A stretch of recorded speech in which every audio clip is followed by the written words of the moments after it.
to my February favorites. It's honestly just my favorite things from the past couple of months because I like to talk about books and I only read one in February. We're not gonna talk about it.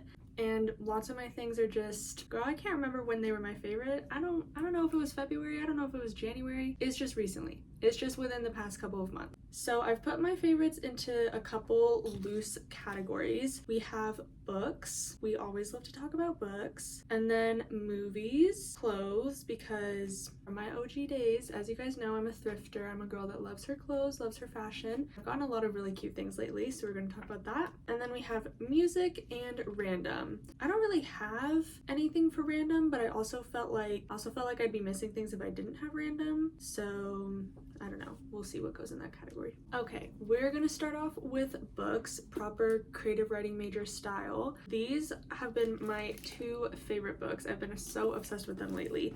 So we're gonna talk about the Bliss Montage. I have not shut up about, to be honest. Like every single day I'm talking about this. Bliss Montage is a short story collection by Ling Ma, and I had never read a short story collection before this. I have had this really big goal for this entire year to just like expand all my genres and expand my reading in all sorts of regards. So I was excited to start off with this and excited that I really enjoyed it because it's super far from what I typically read. So it was just very exciting to get to read something that I ended up enjoying so much. More popular of hers is the book Severance, I believe. I don't know why this wouldn't be the case. I'm pretty sure the show Severance is based off of Ling Ma's book, The Severance. That is the next book of hers that I plan on reading because I enjoyed this so much. I'm a little bit nervous that her writing style is going to be different just because, at least within my own experience, like depending on what genre you are writing in and like if you're writing a short story versus trying to start a novel, your style is very different. And so, I don't know, I'm a little bit worried that I won't enjoy Severance as much as I loved Bliss Montage, but we will give it a try because I seriously love this so much. This is just a collection of freaky ass stories that are just super bizarre, but also you can't stop reading. Normally I don't like things that are too freaky because if it's too freaky, then it feels kind of pretentious to me. But this is like the perfect amount of freaky because it was also super relatable. I'm writing an essay on this collection right now just because I found it to be so fucking good. So yeah, honestly, I've talked about it so much I'm a bit tuckered out with what to say about it, but I highly recommend. It was a 5-star read for me and I definitely plan on reading it again. Okay, here's the thing. I don't buy books unless they are ones that I love so much that I know I'm gonna read again and I would want in like my forever collection of books, my forever library, like I would move with them.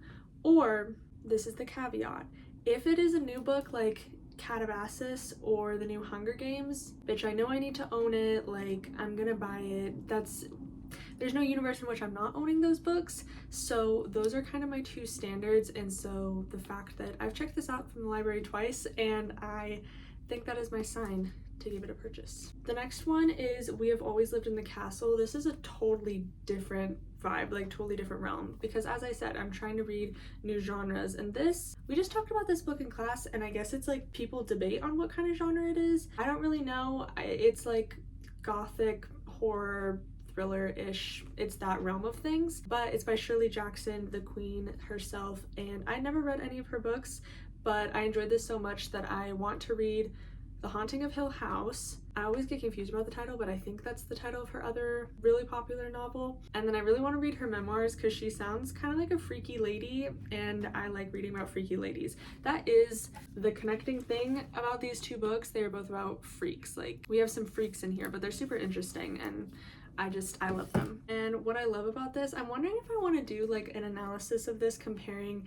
Merricat, that is the name of the main character in this, Mary Catherine Blackwood, just like analyzing her behavior within the lens of OCD, because I think that Miss Girl has some obsessive compulsive disorder, and that's just so fun. She's my rep. This little freakazoid from the 60s, she's my representation. Okay, so those are my two books, and now we're gonna get into movies. This is actually movies slash shows because I'm an avid rewatcher. Like, I'm very much a creature of habit. If I've seen something and I love it, like that's all I'm gonna watch.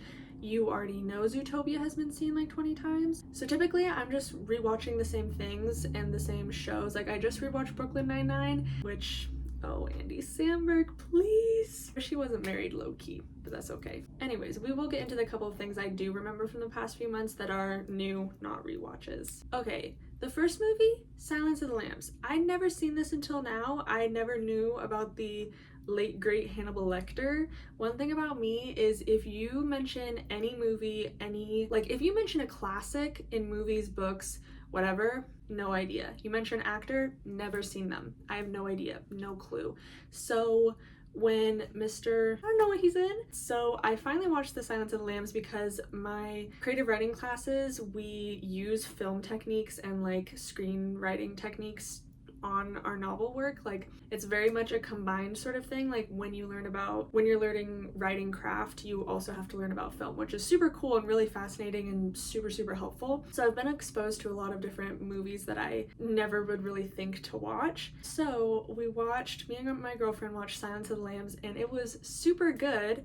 I thought it was one of those pretentious man movies like The Godfather and what's another one? The Godfather, Psycho, Citizen Kane. Oh my god. I did take one film class. Yeah, made me never want to watch a movie a man recommends again. And so I thought this was the same thing. I don't know why, but it was in the same realm. I had no idea what it was about. Hannibal Lecter and The Silence of the Lambs are two things that I'd heard of, but I didn't know they were one and the same.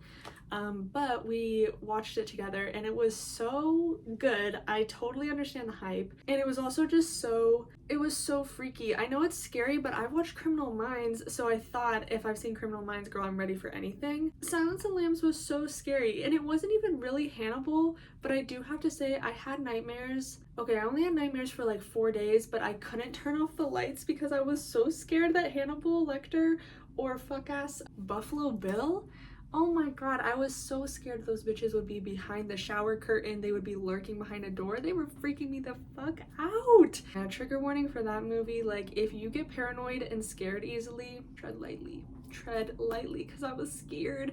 And then the show that all of y'all should be watching right now, Love is Blind. What season is this? Is this 11 or is this 8? I'm not sure. We're watching the newest season. The day that I'm filming this, the wedding episode and the reunion episode haven't been released. That cliffhanger, we're not going to talk about it. I love watching some trash TV for some escapism, and Love is Blind is just so fun. I get so invested. And this season, there hasn't been that much drama. Like, I don't know, people haven't been stirring the pot. I do have to say, one thing I've noticed, these women, like they really know how to pick them, because tell me why they'll be like, oh yeah, it's a big value of mine to, you know, not be homophobic, racist, an awful human being, and then when their men are like, yeah, I like feel that way, they're like, perfect, I'm not gonna ask you any follow-ups because I know that then I will discover you actually are a conservative. So I'm just gonna roll with it and assume that we have aligned values. They love to say values. So questionable for these girls. Like, they're set up, the red flags are so apparent that I'm like, girl, I don't know what you're thinking. It has me going like this, but not Joey and Monica. Oh my god, I love Joey and Monica. I'm watching the show just for them. Future Sophia here. Now that the show is over and I know what happened to them, this has aged so badly. Oh, speaking of OCD rep, Joey, my OCD king. And actually, I think he was so needed on like trash TV, Too Hot to Handle, Love is Blind type things, because the amount of times I've seen someone be like, oh my god, like when we live together, just so you know, I'm so OCD, like I fold my laundry and I put the utensils where they need to go. Don't piss me off.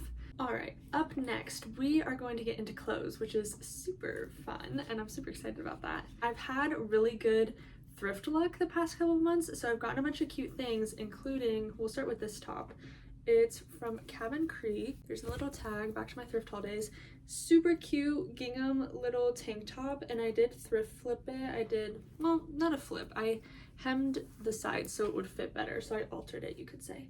And I'm super excited because these colors are just so fun and I love them, and I've already been wearing this even though it's not super warm yet. I just love it. It's so stretchy and so nice, and I'm so glad that I got it, because normally I won't get things if they need altering because I know deep down I'm not ever going to do it, but I actually did it with this, which was great. Okay, and then in the exact same thrift trip was this Eddie Bauer, I haven't done a thrift haul in so long, I'm forgetting all my lingo. Like, I need to remember back from my Depop days when I would know what every single article of clothing is called. I can't remember if this is a ringer tee or a, why do I feel like it's baseball something? I'm not sure, but I love this style. Blue stripes with this green collar and green piping on the sides.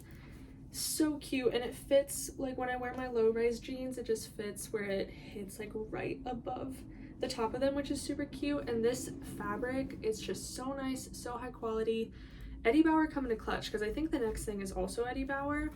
So I just love basic little staples like this. It's been so nice, and I've been obsessed with it. And these aren't colors that I typically wear, so I don't know. I just love it. It's such a good find. Okay, and the last thing. This is also Eddie Bauer. Here's a little tag, because we love to show the tags. It's this jacket, which is very Beatles. Well, that's what my girlfriend says, so we're going with that.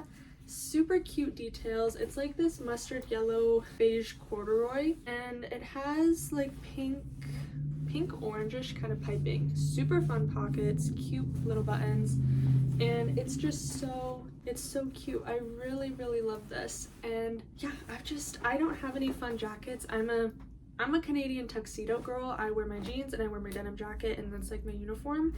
But I'm trying to get more color into my wardrobe, so this was super fun. And I picked it off of the shelf just to like, I was making a TikTok. This is a little behind the scenes for you. When I was making a TikTok of like cute things at the thrift store today, I will just pick out things that are super cute and very attention grabbing, but I'm not gonna buy it unless I would actually wear it.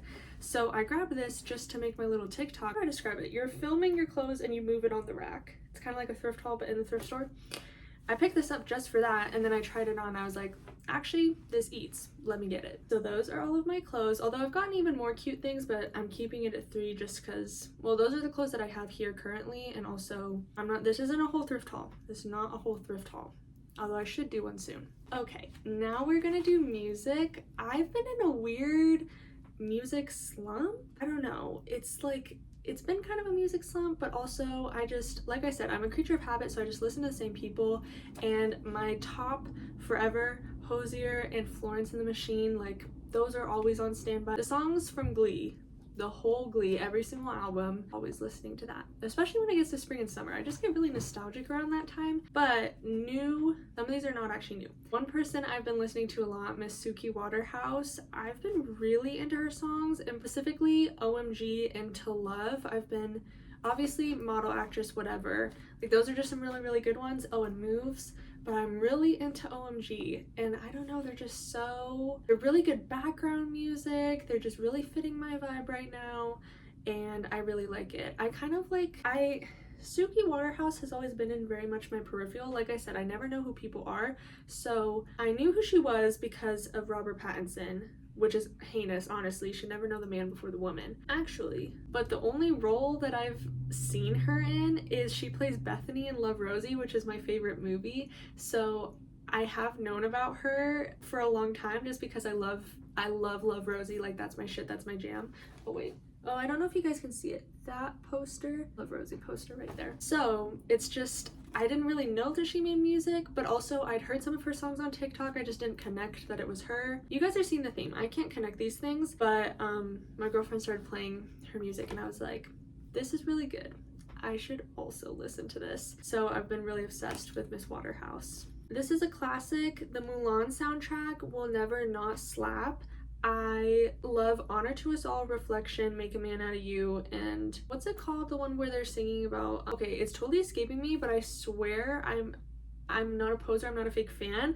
I listened to the first 4 songs in the soundtrack just on repeat, especially when I'm really anxious. I've been having like work anxiety and stuff, so on my way to work I've just been listening to the soundtrack because Li Shang and Mulan, they just know how to calm me.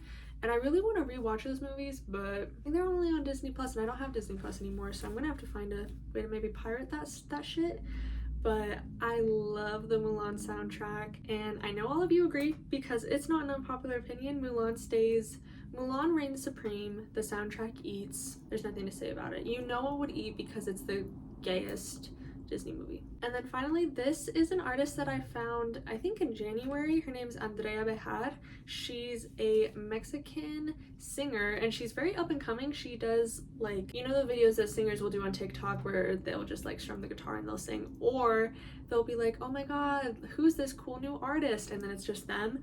She does kind of things like that, but she's super gorge, voice amazing. To me, she's like, she sounds like Gracie Abrams except not bad, and she also has kind of a Hunger Games vibes. Like some of her songs, specifically Marigold, I don't know if it's Marigold or Marigolds, that's her most popular song. That one is super like, I think it would genuinely sound so good in the next Hunger Games movie, but like I don't know how that could happen, but I'm just saying it would sound really good there because it just super fits that kind of vibe. Kind of like the Catch Me Now Olivia Rodrigo one that they did for Ballad of Songbirds, which is also a banger. So anyways, what are my favorite songs of her? I stopped listening to her a little bit, but I still really enjoy her.